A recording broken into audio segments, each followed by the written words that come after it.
নমস্কার, BSG homeo desk থেকে বলছি আমি ডাক্তার সুবিমল কৃষ্ণ সাহা। এটি আমাদের 57তম এপিসোড। আজকের এই এপিসোডে আমরা মার্কারি গ্রুপে আরেকটি খুব ইম্পর্টেন্ট ড্রাগ নিয়ে আলোচনা করব। খুব ছোট একটি ড্রাগ, নামে ছোট হলো বা কাজে ছোট হলো, ড্রাগটির ব্যবহার কিন্তু একেবারে অনস্বীকার্য, ইনএভিটেবল। কীরকম? সমস্ত রকমের ব্লাড ডিসেন্ট্রিতে, রক্ত আমাশায় আমার সবচেয়ে পছন্দ যে ড্রাগটি, সেটি মার্কিউরিয়াস করোসিভাস। মার্কর 200 4টে ডোজ।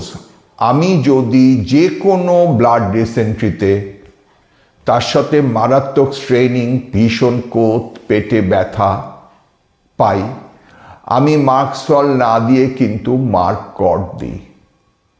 এবং আমি সবাইকে অনুরোধ করব, এই জায়গাটা সবাই একটু এক্সপ্লেন করে দেখবেন যে রক্ত আমাশায়, any kind of bacillary dysentery, যেখানে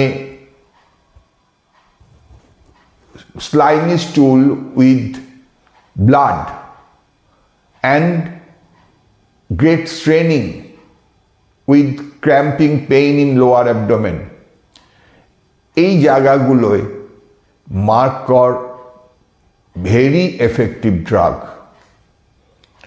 এবং একটা জিনিস আমাদের বুঝতে হবে যে এই রক্ত আমাশাগুলিতে যখন কোনো রুগী আমাদের কাছে আসবে, তার যে কোনো বয়সী হোক না কেন, স্টুলের সাথে ব্লাড দেখলেই রুগীদের একটি ভীতি তৈরি হয়, ভয় পেয়ে যায় রুগীরা। এবং ওষুধ দিয়ে, একবার ওষুধ দিয়ে যদি ব্লিডিংটা কমানো না যায়, তাহলে কিন্তু সেই রুগীটির আস্থা অর্জন করা খুব অসুবিধাজনক হয়ে পড়ে। এই কারণে আমার একটি পরামর্শ হলো যে কোনো ব্লাড ডিসেন্ট্রি, তার সাথে পেটে অসম্ভব কামড়ানো ব্যথা আর পায়খানায় ভীষণ কোত, স্ট্রেনিং, পায়খানায় বসে থাকতেই চাইছে, মার্কর 200 4টে ডোজ দিন 3 ঘন্টা পর পর। যদি ব্লাডটা সামান্য কমানো যায়, তাহলে রুগীর কিন্তু আস্থা অর্জন করা যায়। এবং আমার চ্যানেলে আমি এটাই বলতে চাই, ব্লাড ডিসেন্ট্রির প্রথম ড্রাগ কিন্তু মার্কসল নয়, প্রথম ড্রাগ আমরা মার্করকে ভেবে নিই। চলুন, মার্করের কি ক্যারেক্টারিস্টিক্সগুলো আমি আমার বইতে লিপিবদ্ধ করেছি। প্রথম কথাই বলেছি যে মার্কসলের প্রোগ্রেস যখন স্লো, মার্করের প্রোগ্রেস তখন ভেরি স্পিডি, ভীষণ ফালমেন্টিং। হঠাৎ করে রোগীরা বলে, ডাক্তারবাবু কোথাও কি ছিল না, হঠাৎ করে মারাত্মক রক্ত আমাশা শুরু হয়ে গেল। আমরা যাকে বাংলায় আন্ত্রিক বলি, সিগেলা ব্যাকটেরিয়া ইনফেকশন।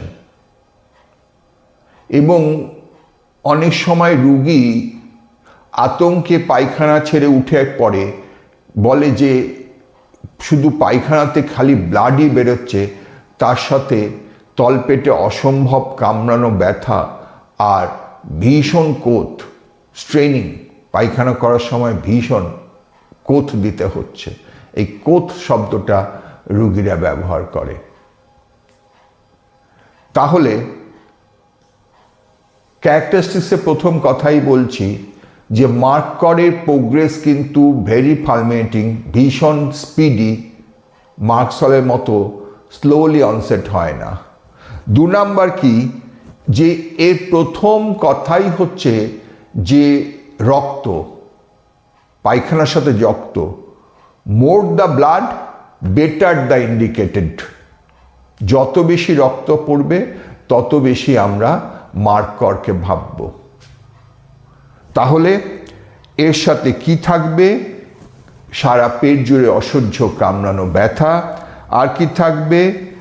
সারাক্ষণ একটা পায়খানার বেগ, পায়খানার দ্বারে একটা ব্যথা, অ্যানাল অরিফিসে একটা স্ট্রেনিং কোদ থাকবে। আর কি থাকবে? পেচ্ছাপের সাথেও একটা স্ট্রেনিং। রুগীরা বলে পায়খানা করতেও কোথ দিতে হয়, পেচ্ছাপ করতেও কোথ দিতে হয়। অর্থাৎ ইউটিআই হলে যেরকম সিমটমসগুলো থাকে, ইউরিনারি ট্র্যাক্ট ইনফেকশনে যেরকম সিমটমসগুলো থাকে, বা ইউরিনারি ট্র্যাক্ট ইনফেকশনের বেলায় যেরকম আমরা প্রথমেই থুজাকে ভাবি, ক্যান্থারিসকে ভাবি, ঠিক একই রকমভাবে ইউরিনারি ট্র্যাক্ট ইনফেকশনে যখন পেচ্ছাপ এবং পায়খানা দুটোই কোথ দিয়ে করতে হয়, তখন আমরা মার্করকে ভাবি। আর কি মার্করের ক্যারেক্টারিস্টিক্স বলেছি? এই রক্ত আমাশার সাথে যখন জ্বর থাকবে, সোয়েটিং থাকবে এবং গ্রেট পস্ট্রেশন, ভীষণ দুর্বলতা থাকবে। আরেকটা কি ক্যারেক্টারিস্টিক্স বলেছি? যে ব্যালানাইটিস অথবা ব্যালানোপস্টাইটিস, তার সাথে ক্র্যাকিং অফ দি স্কিন, যেটা মার্কিউরিয়াস গ্রুপের common symptoms, chronic balanitis, offensive discharges, ulcerations, cracking and bleeding. অর্থাৎ এই যে সিমটমসগুলি আমি মার্করের বলেছি, এরা হচ্ছে মার্করের ভীষণ ইম্পর্টেন্ট সিমটমস, এবং শুধুমাত্র এই সিমটমসগুলির ওপরই মার্কর প্রেসক্রিপশন হয়। তাহলে আসুন মার্করকে আমরা শর্টিং করি। কি বললাম? ভেরি র্যাপিড অনসেট, কোথাও কিছু নেই, হঠাৎ করে রক্ত আমাশা শুরু হলো। আমাশা শুরু হলো তো হলো, তার সাথে ভীষণ পরিমাণে রক্ত বেরোচ্ছে, মাঝে মাঝে স্টুলে কোনো স্টুল নেই, শুধুই ব্লাড আসছে, আর তার সাথে রেকটামে একটা অসম্ভব খিঁচুনি ধরা ব্যথা, স্ট্রেনিং, হোল অ্যাবডোমেনে একটা স্ট্রেনিং, তার সাথে জ্বর, পায়খানায় অবশ্যই দুর্গন্ধ থাকবে মার্কসলের মতো বা মার্কুরিয়াস গ্রুপের মতো, এবং অফেন্সিভনেস সমস্ত ডিসচার্জে থাকবে মার্কুরিয়াস গ্রুপের মতো। এই সিমটমসগুলি পেলে আমরা মার্কর দিই। ব্লাড ডিসেন্ট্রিতে বললাম প্রথম ওষুধই আমাদের মার্কর। অনেক সময় সাধারণ আমাশা হতে হতে রক্ত আমাশা হয়ে এসে যায়। সেই সময় সাধারণ আমাশায় প্রথমে সাধারণত আমরা মার্কসল দিই, এবং আমযুক্ত পায়খানা হতে হতে দেখা যায় পায়খানার সাথে রক্ত পড়তে শুরু করে। সেখানে মার্কসলকে কমপ্লিমেন্ট করে মার্কর। আবার যখন রোগীরা সরাসরি আপনার কাছে রক্ত আমাশা নিয়ে আসছে, এবং আমি একটা কথা বারবার আপনাদের বললাম, more the blood in stool better the indications of marker. এমনও আসবে যে সেই ব্লিডিংয়ের জন্য রোগীরা পায়খানা যেতেই ভয় পাবে, পেটে অসম্ভব কোথ দেওয়া ব্যথা। তাহলে দেখুন আমাদের হাতে কি মারাত্মক একটি অস্ত্র এই মার্কর, যার জন্য ড্রাগটা খুব ছোট হলো। এই ড্রাগটাকে নিয়ে বেশি না বলতে হলেও এই ড্রাগটার প্রয়োগ কিন্তু ভীষণ গুরুত্বপূর্ণ, এবং একটা জায়গা নিয়ে ড্রাগটা বসে আছে যেখানে আমাকে মার্কর দিতেই হবে। অর্থাৎ রক্ত আমাশা নিয়ে কোনো রুগী এলে প্রথমে আমাকে মার্কর দিতেই হবে। তার সাথে ভীষণ কোথ, তার সাথে পেটে ব্যথা, তার সাথে জ্বর থাকলে খুব ভালো হয়। আর কি বললাম? আরেকটা জায়গা পায়খানা এবং পেচ্ছাপ দুটোতেই সে কোথ দিয়ে করতে হয়। অর্থাৎ যেখানে ডিসেন্ট্রির সাথে ইউটিআই অ্যামালগামেট হয়ে আছে, অর্থাৎ এই জায়গাগুলোয় পায়খানা এবং পেচ্ছাপ দুটোই কোষ দিয়ে করতে হয়। তখন আমরা মার্করকে ভাবি অনেক সময়।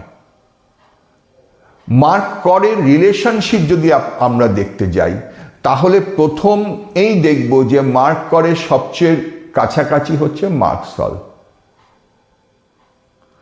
আরেকটি ড্রাগ যে মার্করের ভীষণ কাছাকাছি এবং অনেক সময় মার্কসলের আগে আসে বা মার্কসলের পরে, এই মার্করের আগে আসে বা মার্করের অনেক সময় পরেও ব্যবহৃত হয়, সে হচ্ছে থুজা। যখন পায়খানা এবং পেচ্ছাপ দুটোই কোথ দিতে হচ্ছে, স্ট্রেন দিতে হচ্ছে, এবং পায়খানা এবং পেচ্ছাপ দুটোই স্ট্রেন দিয়ে করতে হচ্ছে, তখন আমরা থুজা ব্যবহার করি। এই জায়গাটায় থুজা মার্করের আগে, অর্থাৎ মার্কর থুজাকে কমপ্লিমেন্ট করে। আবার অনেক সময় দেখা যায় যে ব্লাড ডিসেন্ট্রিতে সাথে স্ট্রেনিং রয়েছে, মার্কর দেওয়ার পর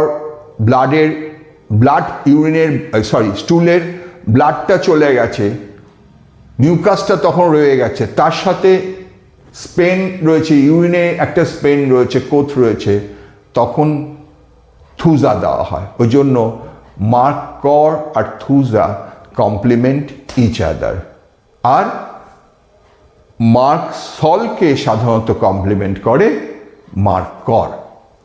তাহলে সমস্ত মার্কসলের সমস্ত জায়গায় আপনি মার্কসল ব্যবহার করুন।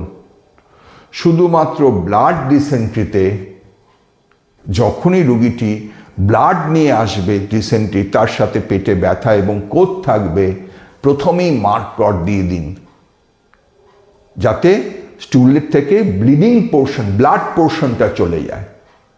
শুধু আমাশয়ে ভুগলে রুগীরা আপনাকে অত ব্যতিব্যস্ত করবে না বা টেনশনে ফেলবে না, বা রুগী নিজেও টেনশনে থাকবে না। কিন্তু যখনই রক্ত আমাশয়ে ভুগবে, তখনই রুগী কিন্তু ভীষণ মানসিক চাপে পড়ে যায়, পার্টিকুলারলি ছোট বাচ্চাদের হলে তো ভীষণ চাপে পড়ে যায়। এবং এই জায়গাগুলোয় একদম স্পেসিফিক্যালি আমি আপনাদের বললাম মার্কর 204 ডোজ। ধন্যবাদ।